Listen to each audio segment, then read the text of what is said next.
കോതമംഗലം ടൗണിൽ പരിഭ്രാന്തി പരത്തി ഇതര സംസ്ഥാന തൊഴിലാളിയുടെ ആക്രമണം. കടകൾക്കും വഴിയാത്രക്കാർക്കും നേരെ അക്രമം അഴിച്ചുവിട്ട ഇയാൾ ആംബുലൻസ് സർവീസ് നടത്തുന്ന സ്ഥാപനത്തിന്റെ ചില്ലുകളും അടിച്ചു തകർത്തു.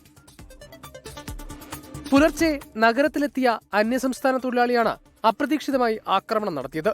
ടൗണിലെ വിവിധ കടകൾക്കും വഴിയാത്രക്കാർക്കും നേരെ ഇയാൾ പ്രകോപനപരമായി പെരുമാറി. ആക്രമണത്തിനിടെ കോഴിപ്പള്ളിക്കവലയ്ക്ക് സമീപമുള്ള ആംബുലൻസ് സർവീസ് നടത്തുന്ന സ്ഥാപനത്തിന്റെ ചില്ലുകൾ അടിച്ചു തകർത്തു. ഇന്ന് വെളുപ്പിന് 4 മണിക്ക് ഒരാളെന്നെ അറിയിച്ചത് കട തല്ലിപ്പൊളിക്കണു എന്ന് പറഞ്ഞുകൊണ്ട് അറിയിച്ചു കഴിഞ്ഞപ്പോൾ ഞാൻ ഇവിടെ വന്നു നോക്കിയപ്പോൾ എൻ്റെ കടയുടെ 2 ഗ്ലാസും അടിച്ചു പൊളിച്ച് കടയുടെ ഉള്ളിലുള്ള സാധനങ്ങളെല്ലാം വലിച്ചു വാരിയിട്ട് എന്തൊക്കെ പോയിട്ടുണ്ടെന്ന് അറിയില്ല. ഇനി ഒന്ന് ചെക്ക് ചെയ്ത് നോക്കണം.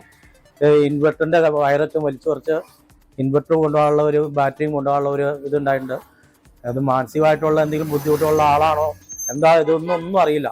നാട്ടുകാർ വിവരം അറിയിച്ചതിനെ തുടർന്ന് കോതമംഗലം പോലീസ് സ്ഥലത്തെത്തി ആക്രമിയെ പിടികൂടി. ആക്രമണത്തിനിടെ പരിക്കേറ്റ ഇയാളെ ആശുപത്രിയിൽ പ്രവേശിപ്പിച്ചു. ആക്രമണത്തിന്റെ കാരണം വ്യക്തമല്ല. 24 കൊച്ചി.